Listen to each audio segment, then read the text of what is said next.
Making the decision to end a pet's life is often the hardest choice a caregiver will ever face. You are holding the weight of their final days in your hands, and sitting right next to that responsibility is a deep, paralyzing fear that you might get the timing wrong. For years, your entire role has been built on protection. When they got sick, you gave them medicine. When they were hurt, you took them to the vet. Your primary objective was always to fight off illness and cure the problem. This timeline maps a pet's lifespan. As illness progresses, the goal must pivot from the curing phase to the comforting phase. The absolute length of life is no longer the priority. Every medical decision now serves a single purpose: preserving their dignity. But recognizing that transition is incredibly difficult. Your deep love for your pet, combined with anticipatory grief, creates a blinding bias. When you look at them, you see the dog or cat days to be, making it nearly impossible to observe their daily decline objectively. To bypass that emotional bias, we have to remove gut feelings from the equation entirely. We need to rely on objective veterinary frameworks and clinical scales to measure their reality. Specifically, there are 5 clinical signs you can evaluate right now, at home, to accurately measure your pet's true quality of life. Replacing emotion with objective data gives you a clear path forward. It is the only reliable way to ensure that your hope for a natural death doesn't accidentally subject your pet to prolonged suffering.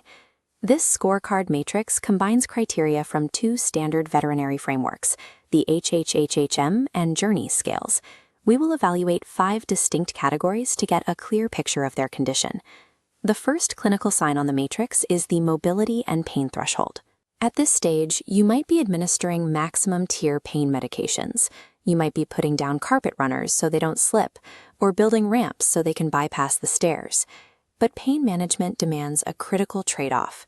If a pet is kept physically comfortable, but is so heavily sedated that they lose the spark of their personality and stop interacting with the family, you are preserving their biological existence, but they are no longer truly living. That brings us to the second sign on the matrix, the basic needs collapse. This covers hunger, hydration, and hygiene. Caregivers will often go to extreme lengths to maintain these needs. That includes hand-feeding specific treats, carrying a heavy dog out to the grass to urinate, or constantly managing severe incontinence and cleaning up accidents. While these interventions keep the animal fed and clean, the trade-off is a severe loss of their independence. Animals are proud. Losing control of bodily functions or relying entirely on you to stand up often leads to intense psychological anxiety and suffering. Managing physical symptoms is only half the equation. If their innate dignity is gone and their spark has faded, keeping the physical body functioning is no longer a kindness. Next, we have to look at the third clinical sign, evaluating the reality of a natural death. This comparison table breaks down a dangerous misconception. We all hope for the scenario on the left, the Hollywood natural death, where a pet simply drifts off to sleep. But the clinical reality of unmanaged decline, shown here in the center, is much different. The physical act of dying naturally can take days. It frequently involves sudden respiratory distress, severe spikes in pain, gasping, and terminal seizures. Waiting for nature to take its course often allows the owner to avoid the guilt of making a final active choice. But that delay carries a massive risk. It can rob the pet of a peaceful, painless transition. Which leads directly to the fourth clinical sign on our matrix. The Y in the Journey scale stands for you, the caregiver. Providing 24/7 hospice care to a terminal animal is exhausting. It drains your finances, fragments your sleep, and demands total emotional burnout. Pets are highly perceptive creatures. When you reach the point of extreme stress and exhaustion, that tension transfers directly to the animal. Your anxiety actively degrades the quality of their final weeks. Acknowledging your own emotional, physical, and financial limits does not mean you are selfish. Your personal capacity is a valid, medically recognized metric in end-of-life care.